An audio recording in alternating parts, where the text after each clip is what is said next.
the verb, it's like an action. It's like a walking girl. Okay. A reading boy. Yes. That kind of example. It could be either a verb or it can be an adjective. Awesome. Either.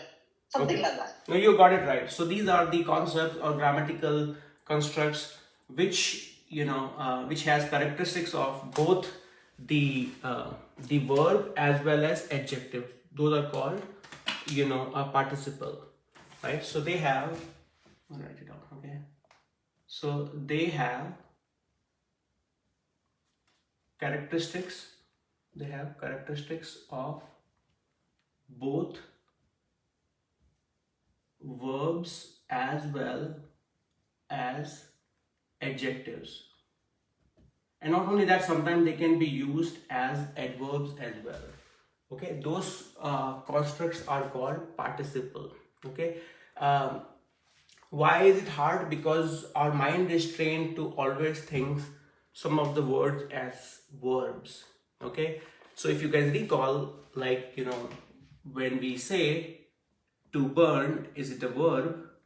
We say jalna, right? So ja, la, and na, jalna. Okay. When we say paper is burning, okay, it is used as a verb, like something is burning. Okay, so it's written in present continuous. As you all know, paper is kagaz. You have a k with a and g and the kagaz. Okay, so you will say, as you guys probably have figured it out, you will remove the na and you will put raha, rahi, and rahe. Okay, and because paper is considered masculine, you will say kagaz. I'm going to just put 2a, kagaz jal raha hai. Okay, kagaz jal raha hai. So far so good. So far there is no confusion because we are using it as a verb. But what if I use it as something else? Okay, what if I say a burning paper? A burning paper. This is what we learned in the previous class. Okay, a burning paper. Is it really a verb here? Okay, and we discussed that no, this is describing the state in which the paper is. Okay, and all of a sudden what we had as a verb here, it's an adjective here. Okay, the state of the paper. Okay, is it already completed burning or is it happening? Is it continuous right now? What do you think, Tom? When we say a burning paper, is it, what comes to your mind as far as the state of this paper is concerned? Yes, it is a continuing state. It is not all burned up, but it is now burning. Okay, it's a continuous state, or it's an incomplete state. An incomplete state, yes. Yes, incomplete state.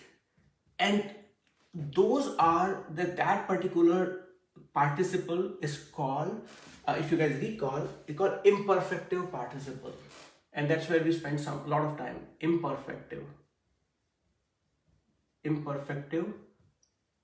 participle. Okay, imperfective participle where actions are in progress or incomplete. Where actions are. Ashu Ji, yeah. It looks like our present tense without the auxiliary. Is that correct? Present tense without the auxiliary. Like, how will you say that? I'm saying that's what it looks like. Yes. Present tense without the auxiliary. No, so So auxiliary in this case, what were you thinking in your mind? We can say it. Jalta kagaz, right? If you guys recall, when we learned about it, we say that because it is it's still happening. You will use the imperfective form, which is the verb is jalna. Okay, and because it is used as an adjective, you will look at the noun, like in which is it masculine or feminine. Okay, because it's the kagaz, you will use jalta kagaz. We learned further, okay, and we said like, you know what, it can still create confusion. So how do we disambiguate it and make it explicitly an adjective?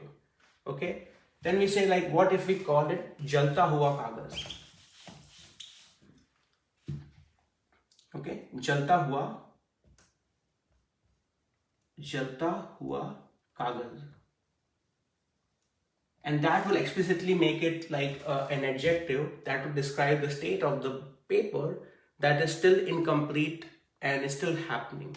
Okay, Tom, now let me ask you a question. Just want to make sure that I understood it correctly, or does it answer your question automatically? Yes, it does. The jalta has the same form as it would in jaltahe, for That's right. example. That's right. Right? So you will using the form which is basically in the present tense. Okay, so those are basically the imperfective participle. Okay, that's what we did.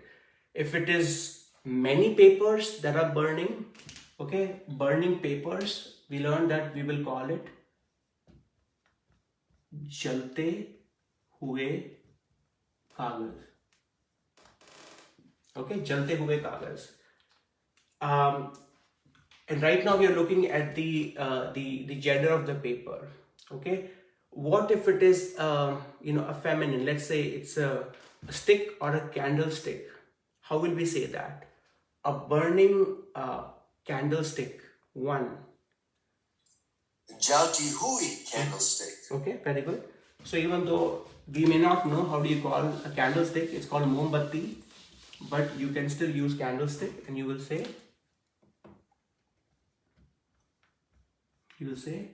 jalti hui. I'm going to just write the word mombatti. Must we always include the hua form or the hona form with our imperfective participle? That's right. That's right. So you are using, essentially, it's the form of jalna with the form of hona. That's the whole magic behind participle. Whether it is imperfective participle or the next form that we'll be learning, perfective participle. The verb was jalna, and when it is used as a verb, we will always use the different form of jalna.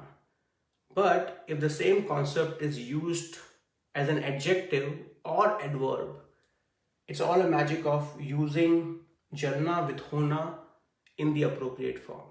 And whenever you see a verb used along with hona, you should think of it as like, maybe it's if it is describing the state of the object, or the noun there. Okay, most likely it is used as a participle. Okay, now let's see, Kelly ji, if you want to tell us, what if right now this is singular, like one candlestick. Okay, what if you have many candlesticks? How will you say that? Oh, मैं ताकि हूँ इसलिए मुझे मालूम नहीं. Let's see. Yeah. I don't remember last time. No worries. Just think about it. Like jalta kagaz, we said it jalta hua kagaz, and then this is masculine singular. Is it just the same, Jalti Yes. Hui again, or is there something else? You are absolutely correct. It's exactly. Oh, you're tricky, Ashu Ji. So it will be jalti hui, and then plural would be? Mombatiya. Very good. Mombatiya. Okay, so it's just like ladki, ladkiya, lakdi, lakdiya, similar to that. It's, bachi, bachiya, mombatti, mombatiya. Okay, jalti hui mombatiya. This is masculine singular, masculine plural. I have a question. If you use And when Ashu Ji, say it again. Ashu Ji, may I ask a question? Mumba. Okay, sorry. Ask your question one more time, Malaji. I think I accidentally muted you. Sorry. ये मोमबत्ती क्या है? Mombatti is a candlestick. It's a candlestick. you know, candlestick that you kind of, Shukriya, huh? yeah, the candlestick. Yeah. So this is candlestick. So here kagaz is masculine singular. The plural of kagaz is also kagaz, but because it's jalte hue, it kind of give you the indication that maybe they're talking about many papers. Okay, so it's burning papers, masculine plural, feminine singular, feminine plural. Okay, this was all we covered in the previous class. Before I, you know, go further, any questions so far? Anyone? Ashu Ji, I have question. Yeah, go for it. Okay. For example, Rota Hua Bacha is crying baby. That's right. Okay. I'm not sure in this crying baby is present continuous or not. I'm not quite sure. In case of Korean language, we also have a verb change to adjective this same format, particle.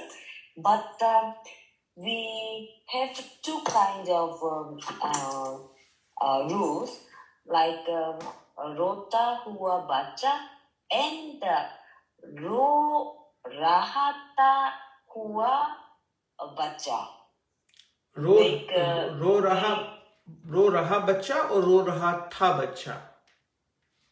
Because now we make a verb make to adjective like this with the tate. So really crying baby, continuous crying baby. If it is only, I'm not sure. If it is only crying baby, you will say rota hua bachcha. Okay. So this one is totally continuous.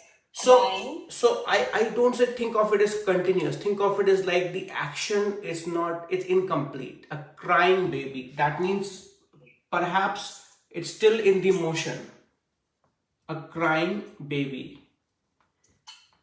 Like when we say a crying baby, we are describing a state of the baby. Okay, we are not thinking in terms of a verb that, you know, we are saying a baby who is crying. Okay, so when we say it's present continuous, it can be misleading, right? Because we are still thinking in terms of a verb. But here it's a state of the baby, that the baby who is crying. Okay, so yeah. The meaning is rota hua baca. Rota hua is always continuous. That is right. Okay. But however, even no, go for it. Finish. Okay, even we didn't use rahata together, but the meaning is continuous. That is right. So the moment I put or conjugated or end the sentence with ro raha tha, right? It's basically, I'm using it as a verb then, right? If I say ro raha tha, you know, or bachcha ro raha tha, it's like baby was crying. Okay? Or bachcha ro raha hai, baby is crying. I'm still trying to see the two forms that you're saying that is there in the Korean language. For Hindi, only I can think of is Rota Hua Bachcha, or the song that, you know, Vidya ji said today, which is if it is used as a manner, like somebody said cryingly, okay, there it could be rote hue kaha, okay, bachche ne rote hue kaha, because it is used. Ashu Ji, may I suggest that we are thinking of these things as verbs, but really these are just adjectives. That's right. A form of an adjective. A crying baby is the same as a big baby or a small baby, just using a verbal adjectival form. That's it's right. Not really any longer a verb. That's right. We're using a verb form adjective. Yeah. But do share, like, you know, I think, you know, it's... I think it's Suvilai, you are saying, or Uni, one of you, because I think both of you have similar voice. So do share how it is used in the Korean, you know, language. Okay, I think it's Suvilai, most likely, right, Suvilai? No, that's Uni. Uni, okay, sorry. So Uni, definitely share it with me how it is used in the Korean, and I can really see if I'm missing something. But most likely it's rota hua bacha and rote hue if it is, you are describing the manner. Yeah? Okay. Yeah. In case of Korean, Rona is ulda, and rota hua bacha is u는 아기. Bacha is agi, so rota hua bacha is u는 아기. Okay. But if we say the baby who is crying, continuous form, then 울고 있는 아기. So in my brain, rota hua bacha, I'm not sure. Crying baby, only just the crying is adjective, as used as adjective. No. Or yeah, it is the meaning of the baby who is crying. Okay, so if I say a mother picked up a crying baby, one is the mother, she picked a baby. Okay, that's a sentence. माँ ने बच्चे को उठाया. Okay, माँ ने बच्चे को रोते हुए बच्चे को उठाया. Right, so she picked up a kid who is crying. Okay, so those are, I don't know if that helps you further, but that's how you will see the differentiation. Where will you use it? If this is throwing you off because it is in isolation, think of that example sentence that I gave. And Ashu Ji, yeah, as I understand Uni, in Hindi, I think we should say keeps on crying, but then we have to put the time. बच्चे सुबह से रो रहे हैं.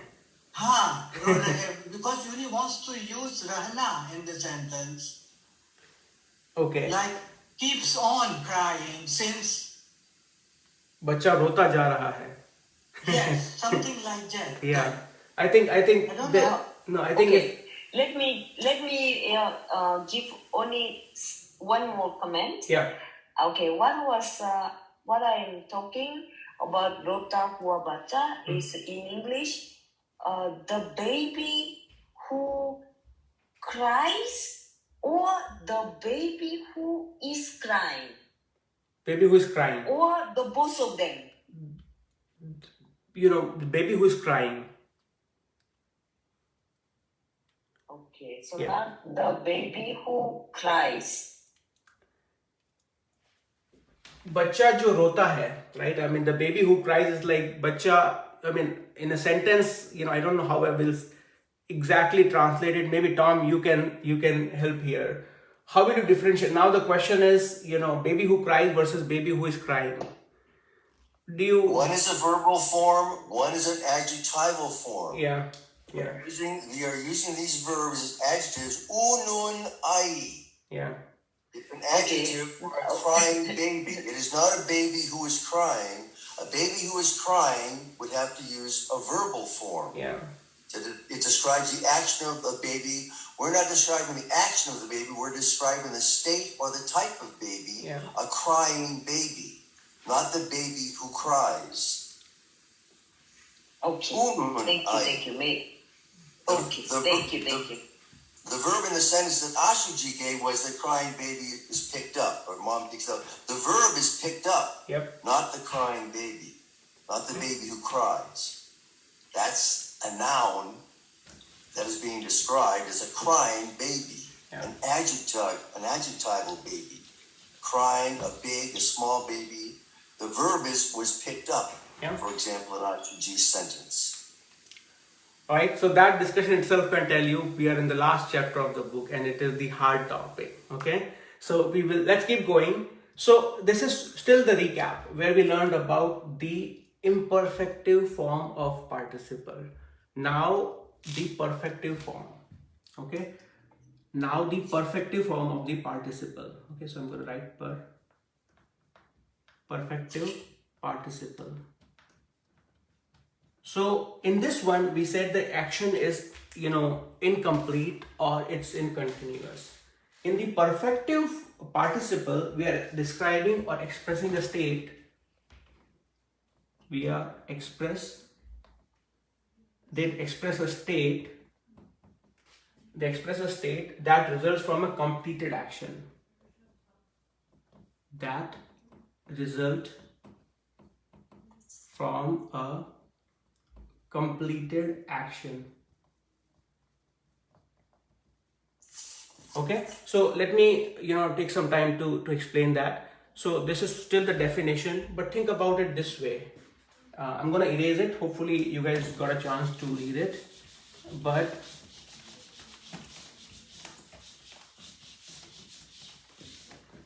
so think of it like when we use as a verb, it was like a paper is burning, right? That's what we had. Paper is burning versus a burning paper. That was the equivalent adjective form. Okay. Now, so this was, we said, is imperfective participle. What if we had paper burned? Okay, this one is still a verb, and the equivalent adjective would be burned paper. Burned paper.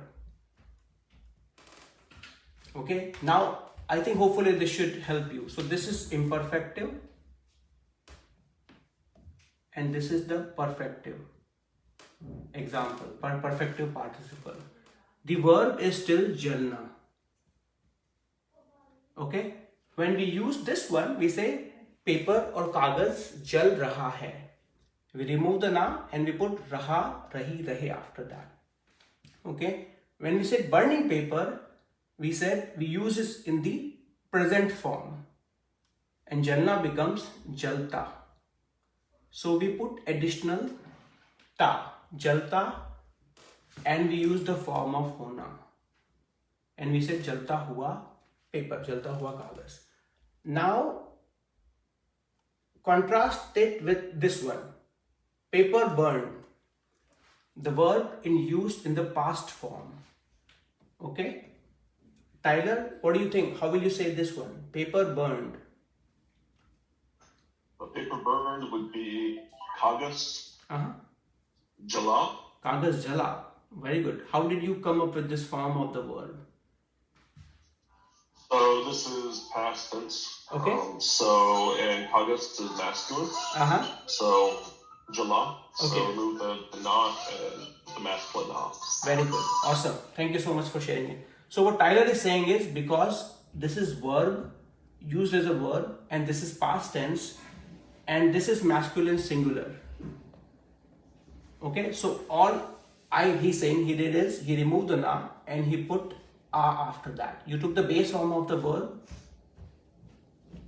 base 10, and now this is really, we're going into the how do we conjugate the verb in the past tense. Okay, and if it is masculine singular, you put a. If it is masculine plural, you put a. Okay, and if it is feminine singular, feminine plural, you put e for both of them. Okay, so paper burned is kagaz zala. Papers burned would be kagaz zale. Okay, mombatti jali, mombattiyan jali. Okay, still used as a verb. There's no difference when we used in the same thing in the adjective form as far as the conjugation is concerned. The only thing is, just like in the previous case, where after this verb conjugation you're using the form of hona, even in the perfective form you will take this as it is and you use the form of hona. Okay, so let's see. Now let's look at this one. Tyler, what do you think? You already said paper burned would be kagaz jala. How will you say? So would this be like, I guess jala would be the past tense, so would it be jala Hua. Very good. That's right. It would be jala with the form of hona. Would be jala hua kagaz. That's it. Right? Jala hua kagaz. Okay. You see, this is still used in the same form as it was. You would use it in the past tense. You said kagaz jala. Now it's jala hua kagaz. Okay. How will you say it is burned papers if it is plural? So that would be jale hue kagas. Very good. Jale hue kagas. Okay, by the way, if it is still not clear, if it is throwing you off, don't worry. We will spend more time, more examples here. So just bear with me. Now let's take mombatti and and then how will you say that? So that would be jali hui mombatti. Jali hui mombatti. One candlestick. And then plural would be? It would be the same thing. So jali Very good. hui mombattiya. Very good. Mombatiya. Now what does it tell you about the state of the kagaz and mombatiya? Is it continuous or is it completed? Completed. Huh? Completed. Completed. Okay, so very good. So you can see in the previous example, okay, where we use the burning paper, the state of the paper was it was not done. Okay, and as I said in the definition, this is basically, it expresses the state that results from some completed action. Okay, so jala hua kagaz, okay, that is already burnt, the paper that is already burnt. Okay, similarly the papers that are already burnt, papers, okay, similarly the mombatti and mombatiya.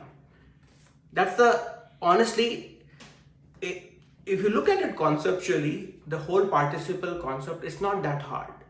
We were using it as verb all the time, right? We are comfortable using the verbs and conjugating it in present tense and past tense. The only difference here is all of a sudden, because we are using them as adjective, we are also using, along with the verb, we are using the form of hona. Okay? The conjugation of verb for imperfective participle works just like you use them in present tense. Ta, te, ti are added to the verb. Okay? And the conjugation of perfective participle, the verb just conjugate as you will conjugate it in the past tense. Okay? You put a at the end of the verb, so jalna becomes jala for masculine singular, for masculine plural a, for feminine singular and plural e at the end. So it's not hard, okay? If it's just like, if you're reading in a particular sequence, it can throw you off. Now let's look at some more examples. Hopefully, if this is still not clear, hopefully the next one should help you out. But I want all of you to try it out, because sometimes I may not get a chance to ask everyone, and I want to make sure all of you feel that you got a chance to challenge yourself, right? So to lose is khona, as you know, khona. Okay, to lose is khona. Now I want you all to tell me, how will you say the lost boy? Okay, the lost boys, okay, and then the lost key and the lost keys. I want all of you to try, and even folks who are watching live on Facebook, I want you to try. How will you say this in Hindi? Somebody said they're watching it from Zambia, Lundadi city. Thank you so much. I don't even know where that is, so you have to tell me. So at least I remember that, okay? But thank you so much. Zambia I know, but I don't know Zambia, Lundai city, is it? I think it's maybe referring to Lundai city, it's in Zambia. But anyway, coming back to it, I want all of you to try it. The lost boy, the lost boys, the lost key and the lost keys. How would you say that in Hindi? Okay. So it's khona, okay? To open is kholna. So maybe just look at it one more time. And I'm okay if you use bacha versus ladka. Either way is fine. Hey, Ashu. Yeah. Ashu Ji. Yeah. So is Kona, is it imperfect? So would it be kind of like Hona and go to ku? Or would it be ko? Yeah. Koa? So that's right. So that was another trick question basically. So if you recall, how do you make the past form of something when you remove the na? And if it is ending with o, if you guys recall, there is an additional y. Right? So instead of a, you have ya. Ye. Okay. You remember? I don't know if you remember it, but basically that's how you will conjugate it. You know, just similar to like, khana becomes khaya in the past tense. Right? Right. Just, I guess, the way that we do with like Hona, it goes into hue or hua. That's right. I wasn't sure if we did the same thing with Kona here, but I guess it's not. Not. You try it out and then we'll look at it. Okay. So to lose is khona. Now, I think if I got your question, it was like the conjugation of this part, khona, or you are looking for the other part, the khona, or both. So in my head, I'm looking at Kona. Okay. And I relate this to Hona, like to be, to happen. Oh, right? I see. And when we have Hona. Oh, I see. You're trying it as. No. And so I was wondering if it's the same thing for Kona, but it seems like it's not. No, it is not. It's not. Very good. Okay, awesome. Let's see someone who has not tried before. Vatsalaji, you want to tell us? The lost boy, the lost boys, the lost key, and the lost keys. Khoya hua ladka. Okay, so what you did was you have. So let's write it down. Khoya hua ladka. Tell us, how did you come up with it? Khoya hua ladka. So khoya, because it's past tense. Okay, so what you're saying is it's past tense, so you remove the na, and the rule was for masculine singular you put a, and for masculine plural you put a, for feminine singular and plural you put e. But because when you remove the na, the ending of this verb stem is vowel o, so you put an additional y there. Right? So that's why it becomes khoya. This doesn't change. In the previous case also, it's hua, so it's khoya hua ladka. Now let's do this one. Khoye hui ladke. Very good. So you said it's khoye hue ladke. This one, the lost key and lost keys. Khoi hui chabi. Okay. So you're saying khoi hui chabi, and this one, the lost key would be Khoi hui chabiya. very good. Khoi hui chabiya. Any questions, anyone? This is important. It's a slightly one step ahead of the previous example, the burnt paper, burnt papers, because that one, the jala, it's basically there was no Y form there. There was no Y pattern there. Any questions, feel free to push back or ask.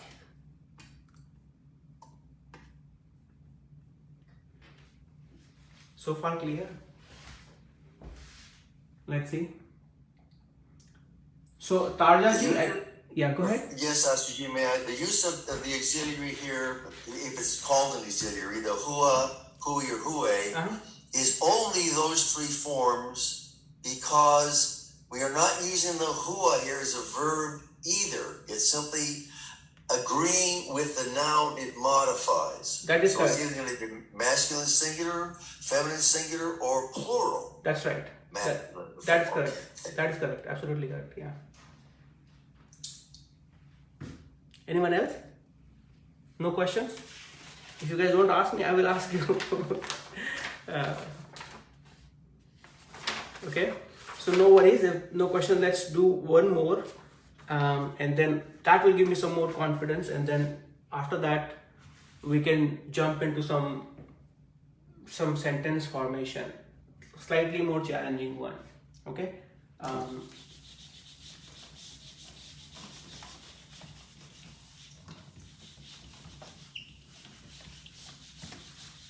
If for some of you, if you think we are still doing basics, it's not basics. Think of it as like, I want to make sure, because I'm sure sentences you will be able to format as long as the basic construction is clear, right? I mean, that's why I need to spend some more time on just this in isolation rather than this being used in longer sentences. So the verb now is to fall. Come on, to fall. To fall is girna, right? Okay, so now you have the, if you guys remember, like we had the falling tree. That's what we did in the previous class, the falling tree. And I want all of you to try it out, the falling tree, right? Now, same thing now, it changed into the fallen tree.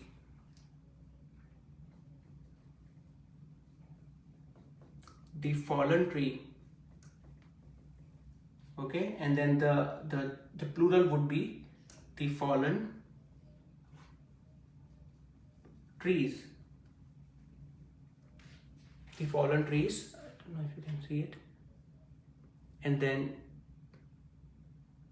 maybe this will help. Okay, and then you have the fallen bike.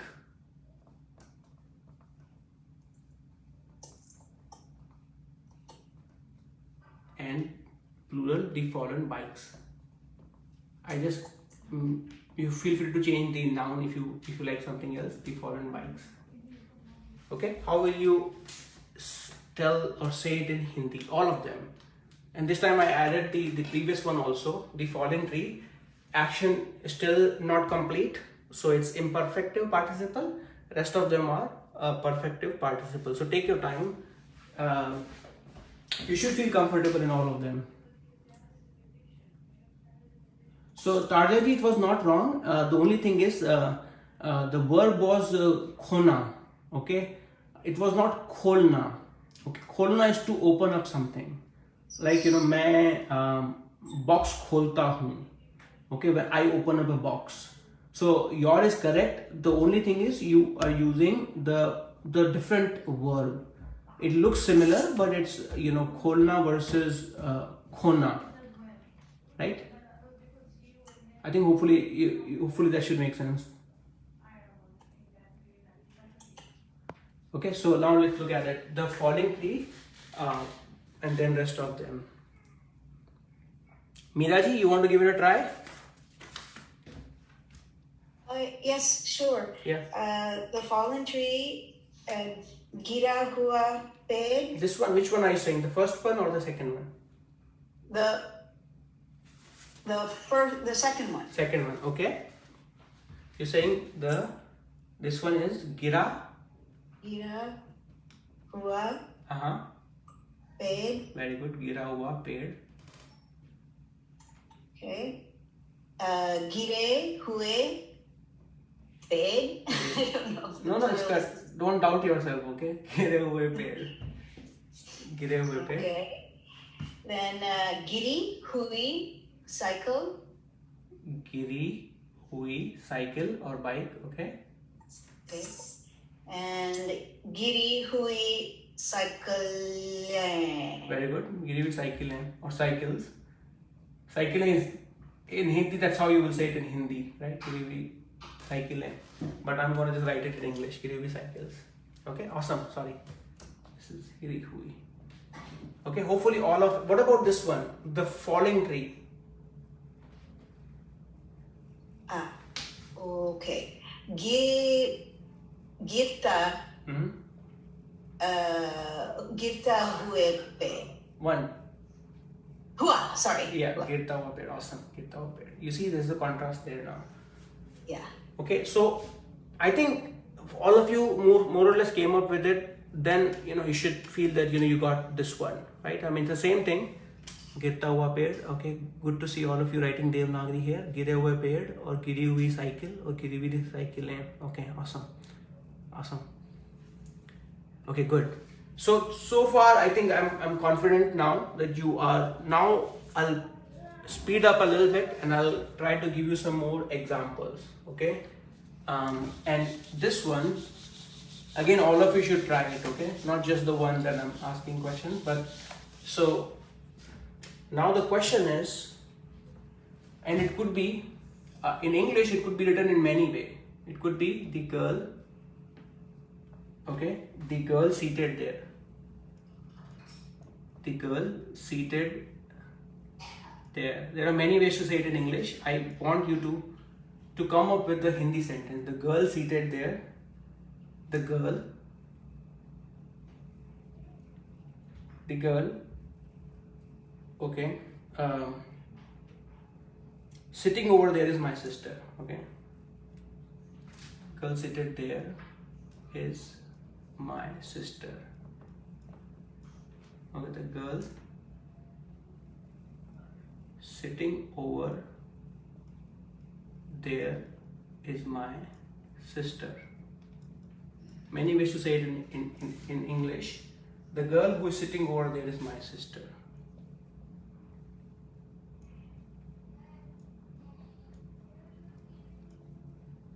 No, sorry, the girl seated there, the girl sitting over there, the girl who is sitting,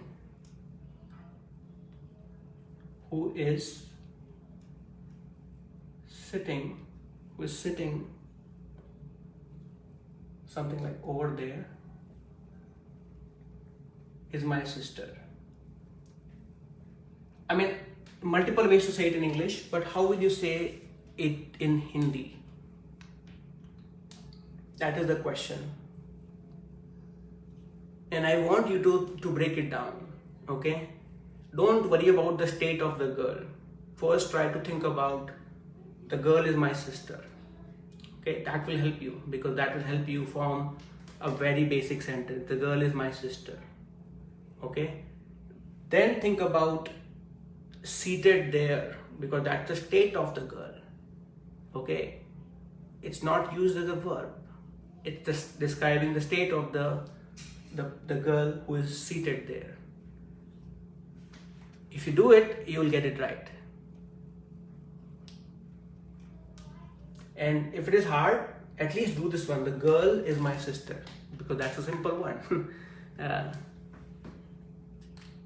So I'm going to give you guys some time.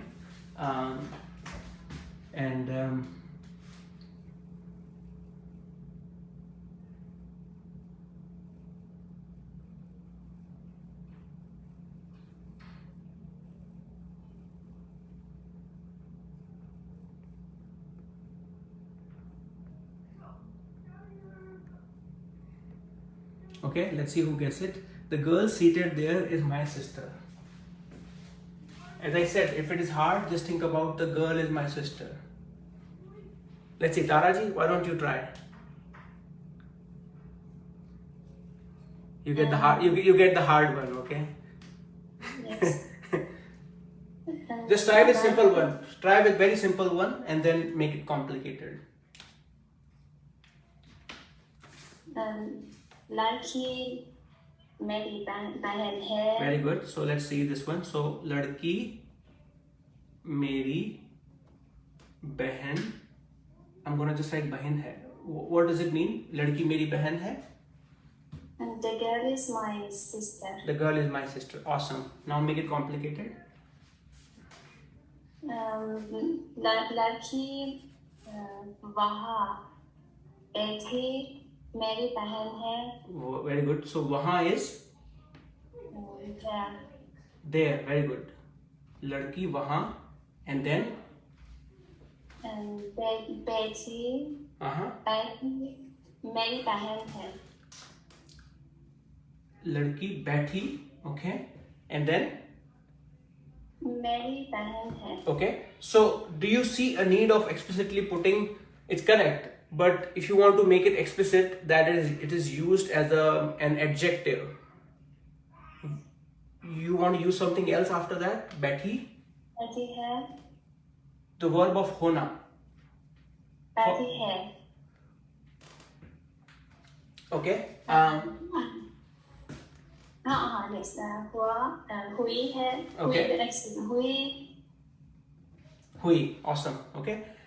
By the way, the previous one was correct, but we just used the hua, hui, hue just to make it explicitly, the adjective form. Awesome. So now let's bring it together. Okay. So ladki meri behan hai, girl is my sister. Ladki, you said wahan because we have over there. Okay. Wahan and then बैठी हुई. If I have to combine everything together, and you said Taraji, it would be वहां बैठी हुई लड़की, and I'm just changing the sequence. वहां बैठी हुई लड़की मेरी बहन है. Okay, you can say the जो, remember the जो construct that we learned in the previous class. लड़की जो वहां बैठी हुई है वो मेरी बहन है. जो और वो, if you guys recall, in the 3 or 4 previous classes ago, not classes ago, chapters ago, we learned about jo and wo. However you want to say it, but in this class, the focus is really, this was the key, बैठी हुई लड़की. Everything else is simple. Everything else, you should, everything else is not related with this class, but बैठी हुई लड़की is describing the state of the girl. Okay, it's not used as a verb. Okay, मैं बैठता हूँ is like I sit. मैं बैठा is I sat. Okay, बैठी हुई लड़की seated there. The girl that is seated. Let me take any questions on this example. Grouper Snell uses it, by the way, in the book. If you look at it. But I just thought we'll do the simple stuff, then we'll go into the more complicated one. But great work on this one, Taraji. Let's see, any questions from anyone? Betty hui larki, correct? Betty hui. That's right, बैठी हुई लड़की. For लड़का, it's बैठा हुआ लड़का. Okay. फिर plural, what do you say, Tom? If it is girls who are seated there. बैठी हुई लड़कियां. Very good, बैठी हुई लड़कियां. Okay, and what about plural, masculine? वहाँ बैठे हुए लड़के. Very good, बैठे हुए लड़के. वहाँ बैठे हुए लड़के मेरे दोस्त हैं. All those, guys who are seated there, they are my friends. You get it now? Okay, now we have 5 more minutes, so I'm gonna make it interesting for you. I'm gonna give you some more examples, some fill in the blanks. Again from Rupert Snell, but I'm gonna do it quickly in the time, but hopefully you will have fun with it. Okay, so floor पे कपड़े उठाओ. Floor पे, and then you have to use the form of padhna. Not padhna to study or to learn, padhna. Okay, you have to use the form of it. This is the first one, and feel free to write it down in the chat, as I'm writing the exercises, just to save time. Floor pe, you are giving instructions to someone. Floor pe, the state of the clothes. Kapde is clothes. Okay, masculine and plural. All you have to do is, use the form of padhna properly. Padhna is like, lying, basically, right? So use that. So I'm gonna write down the next one, but this one, Liaji, this is one for you, so you take your time. Okay, I'm gonna go to the next one, and then next one is kapdon ko, and then the blank कुर्सी पे रख दो. And kursi what is the state of the kursi? The verb that Rupert Snell wants us to use is tutna, or broken. Tutna is to break, but I want to use the form broken. Think of it as like broken chair. Broken chair. Okay, so this one is let's see. All of you should try it, but Kinga ji, this is one for you. Okay, so why don't we finish this one? Kapadon ko. Tutti hui kursi. Okay, very good. So what you did was, the verb is tutna, and you said tutti hui. How did you come up with it? Because I made the past out of tutna. Okay, which and is added the feminine form of hona. very good. Tutti hui. In the past. And what does it mean? Kapadon ko tutti hui kursi par rakh do.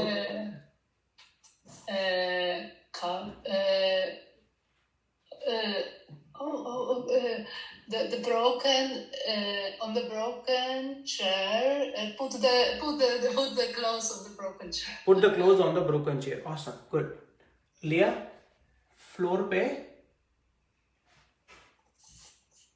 फर्श पे